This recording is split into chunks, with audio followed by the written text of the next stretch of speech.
बूंदी के लड्डू में सोने के सिक्के। 15वीं सदी की यह कहानी है। किसी एक गांव में बहुत ज्ञानी पंडित रहा करता था। पंडित आजू बाजू के सारे ही गांवों में बहुत प्रख्यात था और इसी वजह से धनवान भी। पंडित का परिवार ज्यादा बड़ा नहीं था। पंडित अपनी पत्नी के साथ अपने बहुत बड़े घर में अकेला रहता था, क्योंकि पंडित का कोई बेटा नहीं था, सिर्फ एक बेटी थी जिसका विवाह पास के गांव वाले एक श्रीमंत लड़के से हो चुका था।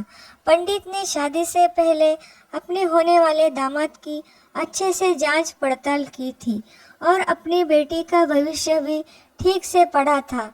तब जाकर उसने बेटी की शादी की थी।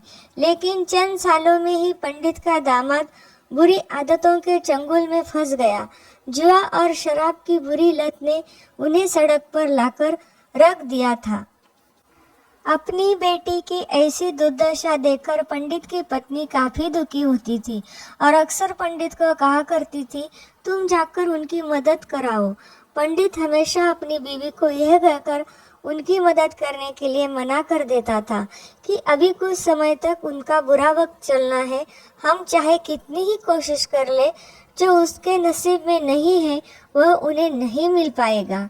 पंडित की ऐसी बातों से उसकी पत्नी काफी दुखी हो जाया करती थी और मन ही मन सोचती थी, कैसा स्वार्थी पिता है, अपनी बेटी को इतने कष्टों में देखकर भी उसकी मदद करने के लिए मना करता है। आखिर भगवान ने जो इतना सारा धन धान्य दिया है उसका क्या करेंगे? हमें कोई और औलाद भी तो नहीं है जो देकर यही बेटी है और उसके लिए भी कुछ नहीं करेंगे तो किसके लिए करेंगे? पंडित ऐसा नहीं सोचता था। ऐसा नहीं है कि पंडित अपनी पुत्री से प्रेम नहीं करता था, लेकिन उसने अपनी पुत्री की कुंडली इतने अच्छे से पढ़ी थी और वह यह पहले से ही जानता था कि वह चाहे किसी भी लड़के से शादी करती, लेकिन उसके जीवन में यह समय आने वाला ही था और बिना इसे भुगते उसको छुटकारा नहीं मिलने वाला था। एक दिन खाने पीने के लिए भी मोहताज हो चुके पंडित के बेटी और दामाद उसके घर आ गए। पंडित ने और उसकी बीवी ने दोनों का खूब आदर सत्कार किया और खूब अच्छा खाना खिलाया। बेटी और दामाद की पंडित से सहायता मांगने की हिम्मत न हुई, इसलिए वह बिना बोले ही वापस अपने घर को लौटने लगे। लेकिन माँ तो माँ ही होती है। पंडिताइन से रहा नहीं गया और बिना पंडित की इजाजत के उसने चोरी छुपे बूंदी के लड्डू बनाकर उसमें सोने के सिक्के रख दिए और बेटी और दामाद को दे दिए, ताकि बेटी और दामाद की कुछ आर्थिक सहायता हो सके। पंडिताइन यह भी जान गई थी कि बेटी और दामाद शर्म के मारे उनसे मदद नहीं मांग रहे थे, इसलिए उसने बेटी और दामाद को भी लड्डुओं में छिपे सिक्कों के बारे में कुछ नहीं बताया। जाहिर सी बात है कि जब वो लोग घर पर जाकर लड्डू खाएंगे तो उन्हें उसमें सोने से सिक्के मिल जाएंगे।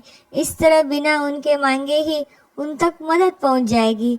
ये सोचकर पंडिताइन मन ही मन में अपनी बेटी की मदद करने के लिए खुश होने लगी। पंडित के दामाद और बेटी उन लोगों का आशीर्वाद लेकर अपने घर के तरफ रवाना हो गए। उन दिनों गाड़ियाँ तो होती ही नहीं थी, घोड़ा गाड़ियाँ, बैलगाड़ियाँ चलती थी। पैसे न होते तो और चीज़ों की लेन देन से भी व्यवहार होता था। बेटी और दामाद का गांव पंडित के घर से कोसों दूर था, फिर भी पैसों की कमी के चलते वह चलकर अपने गांव की तरफ निकल पड़े। थोड़े दूर ही चले थे कि पंडित की बेटी के पैर में मोच आ गई और अब उसको चलना भी मुश्किल हो गया।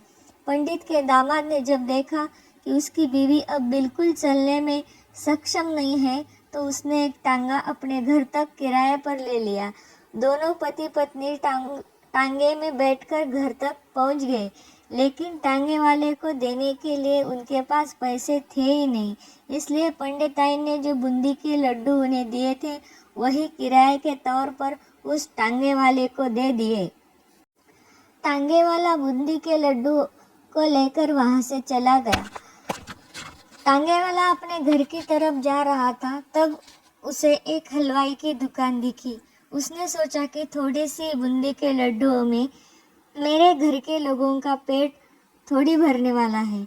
इससे अच्छा है मैं इन बूंदी के लड्डुओं को बेचकर उनसे कुछ चावल खरीद लेता हूँ। टांगे वाले ने बूंदी के लड्डू हलवाई को बेच दिए। जिस गांव में वह हलवाई रहता था, उसी गांव में एक आदमी ने अपने घर पर पूजा रखी थी और उसी पंडित को उस पूजा के लिए बुलवाया था। पूजा में लगने वाले प्रसाद के लिए उस आदमी ने उसी हलवाई से बूंदी के लड्डू लिए जहाँ पर उस टांगे वाले ने बेचे थे। हलवाई ने भी उस आदमी को टांगे वाले से खरीदे हुए लड्डू ही पहले दिए ताकि वह खराब ना हो जाए, क्योंकि वह नहीं जानता था कि यह लड्डू कब बने हैं। पूजा खत्म होने पर दक्षिणा और बूंदी के लड्डू लेकर जब पंडित अपने घर आया और खाना खाने बैठा तो प्रसाद में लाए बूंदी के लड्डू खाते वक्त लड्डू से सोने का सिक्का निकला। इस घटना को देखकर पंडिताइन की आंखों से आंसू बहने लगे।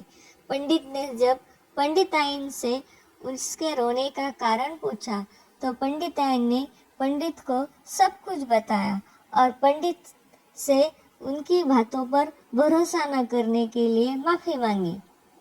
पंडित ने पंडिताइन के आंसू पोंछे और कहा कि तुम्हारी तरह मैं भी हमारी बेटी को बहुत प्रेम करता हूँ, लेकिन अगर हम उसकी अब मदद करते हैं तो दामाद हमसे हमेशा ऐसे ही मदद की अपेक्षा रखेगा और अपनी बुरी आदतों को कभी नहीं छोड़ेगा।